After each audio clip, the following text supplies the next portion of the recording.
हाय, hello, नमस्कार. मी रसिका तुम्हा सर्वांचं स्वागत करते माझ्या नवीन व्हिडिओमध्ये. लहानांपासून मोठ्यांना सर्वांनाच चहा खूप आवडतो. पण तो चहा जर का साधा न करता मसाला चहा केला तर आणि त्यातही गुलाबी थंडी, सोने पे सुहागा आहे ना, खूप छान वाटेल जर का मसाला चहा घेतला तर. आणि थंडीतून सर्वांनाच सर्दी, खोकला असा त्रास होतोच. त्यामुळे आपण ही मसाला चहाची रेसिपी घेऊन आलो आहे. तर बघूया काय करतोय ते. इथे दालचिनी घेतलेली आहे. साधारण 2 इंचाची आहे. एक जायफळ घेतलं आहे. 7 ते 8 लवंग आणि काळी मिरी आणि माझ्याकडे वेलची नसल्यामुळे मी वेलची पावडर जी ताजीच केली होती ती घेतली आहे 3 चमचे. आणि सुंठ पावडर आणली मी, कारण की सुंठ ती बारीक करायला जरा वेळ जातो, त्यामुळे मग सुंठ पावडर घेऊन आली. ती 3 चमचे घेतलेली आहे. त्यानंतर इथे कढई ठेवली आहे गॅसवर.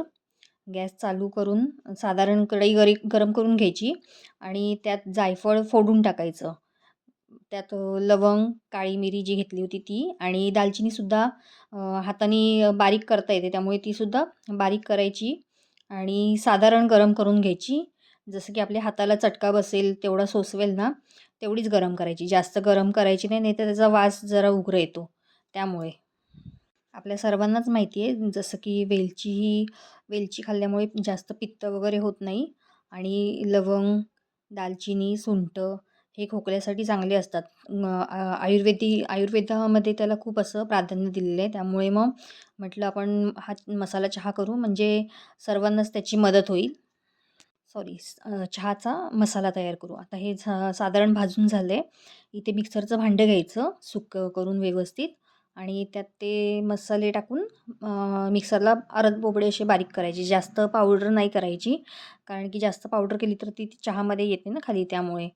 त्यानंतर हे काढून घ्यायचं एका ताटामध्ये. मग सुंठ पावडर आणि जी वेलची पावडर मी घेतली होती ती व्यवस्थित मिक्स करून घ्यायची. जर का तुम्हाला सुंठ मिळाली तर 1-1.5 सुंठ असं घेतलं तरी चालेल.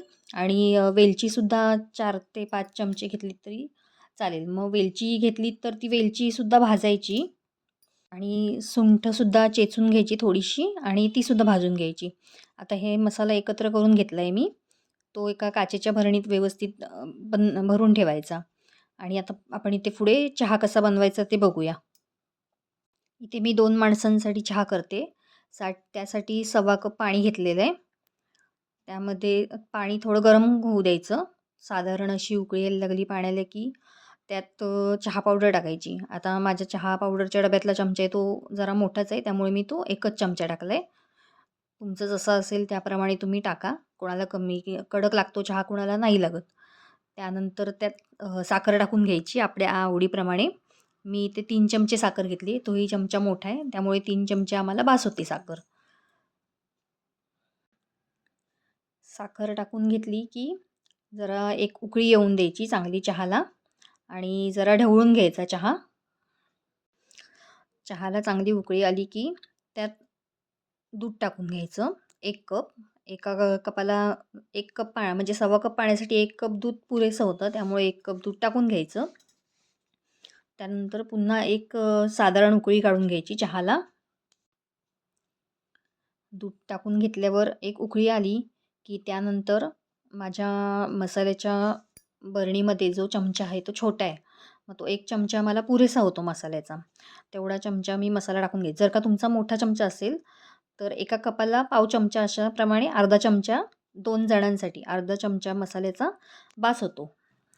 मसाला टाकल्यावर साधारण 1 चमचा छान अशी उकळी काढून घ्यायची आणि उकळी आल्यानंतर चहा गाळून घ्यायचा. जास्त उकळवायचा नाही, लगेच चहा गाळून घ्यायचा आणि छान असा कुठेतरी खिडकीत वगैरे बसून असा आस्वाद घ्यायचा चहाचा मस्तपैकी.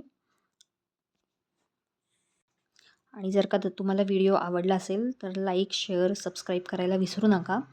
जास्तीत जास्त शेअर करा आणि प्लीज सबस्क्राईब करा. भेटूया आपण पुढच्या व्हिडिओमध्ये पुन्हा नवीन काहीतरी घेऊन. तोपर्यंत बाय. Take care. चहा घेत घेत थंडीचा सुद्धा आनंद घ्या मस्तपैकी.